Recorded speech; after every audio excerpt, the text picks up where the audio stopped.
that I think has followed the Nardwuar to Human Serviette career longer than anybody else, or the adventures of Nardwuar to Human Serviette, was a guy called Dave Watson. Unfortunately, he died last year, but he was amazing. He wrote the liner notes for both my DVDs, and he helped document the first gig that I got press for, and that was called Amelia Earhart's Christmas Party. And it was in 1987. We had the 50th anniversary Amelia Earhart's Christmas Party. Amelia Earhart, that woman that disappeared over the Pacific in 1937, so all those years later, yes, in 1987, did a gig at the Arts Club Theatre, and Dave Watson wrote about it in a Georgia Strait, and although he sadly departed, he will always remain my favorite person because he wrote about me. That goes out to you, Dave Watson. I've interviewed Snoop Doggy Dogg 4 times. Once in 2000, once in 2002, once in 2003, and once in 2007. In 2007, he said that the next interview we can do at his house. And I was so excited by that. I eventually followed up on that opportunity, and I found out that the only time I possibly could get the Snoop Doggy Dogg was this particular date. But you know, Snoop Dogg was busy in LA when I wanted to go down because Snoop Dogg was attending an Anaheim Ducks hockey game, and he was actually getting interviewed by Scott Oak on Hockey Night in Canada. Isn't that amazing? The one time I could go to LA to be at Snoop's house, he's actually doing an interview with Hockey Night in Canada. But it was amazing. We did like a rap to Bob Cole, so I think it was totally worth it. I did try to talk to Snoop Doggy Dogg last year in Vancouver, but nothing happened at the Commodore, so I hope it's not over, but I'll continue on my quest for the Dogster. Am I not doing one right now? Yes, of course, bring it on! Nardwuar at nardwuar.com. Email me your proposals. I was sitting by the computer and looking at all the junk that I had accumulated in my house, and I had this weird game sitting right beside me. It was called the Hip Flip. It's like a 1960s type twister game.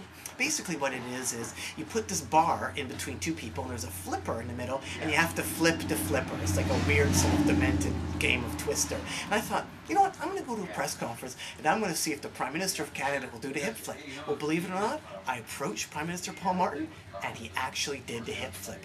I approached Jack Layton, and he did the hip flip. And I tried to approach Stephen Harper. I tried to get him to do the hip flip, but he would not do the hip flip. I made a mistake.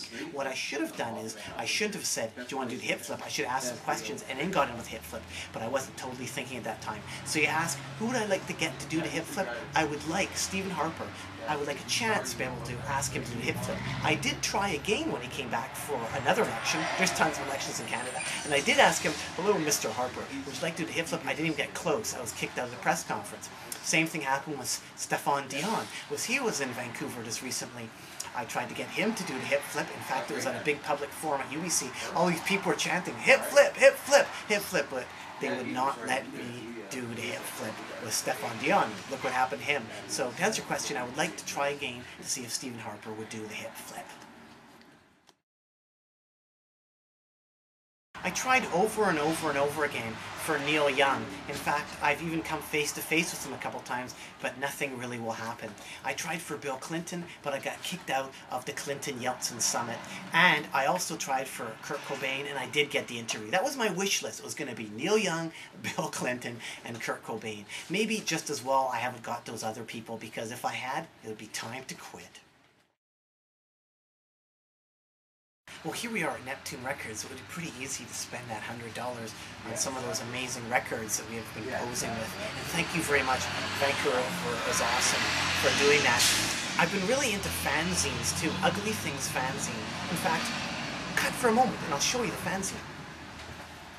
And here I'm back! Whoa, that's cool, editing.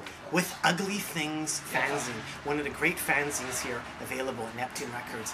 I would probably buy a whole bunch of back issues of Ugly Things. This fanzine is great. It's from San Diego, California, and it heralds the unknowns of rock and roll. Look how thick and detailed it is. I just totally love it. It first introduced me to the band The Monks from Germany, the 1960s Monks, a group of American servicemen government stationed in Germany.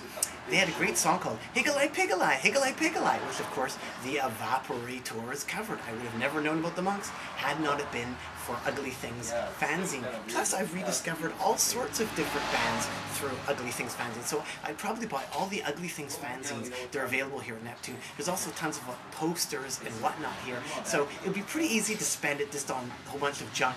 And then, of course, maybe a Scoop Chief Hamburger and then a Gorilla Shake from Gorilla Foods. They have these like great, health shakes. Oh, I just totally loved them as well. So yes, I could blow that pretty quickly on just lots of sort of neat little tidbits. And actually, you know what? I'd spend the extra dollars on some more tapes for Bob for Vancouver's Awesome, since I've wasted a lot of tape, so he could use it interviewing a lot more interesting, awesome people than myself. Thank you so much, Vancouver's Awesome. Keep on rocking in the free world, and doot doodaloot doo.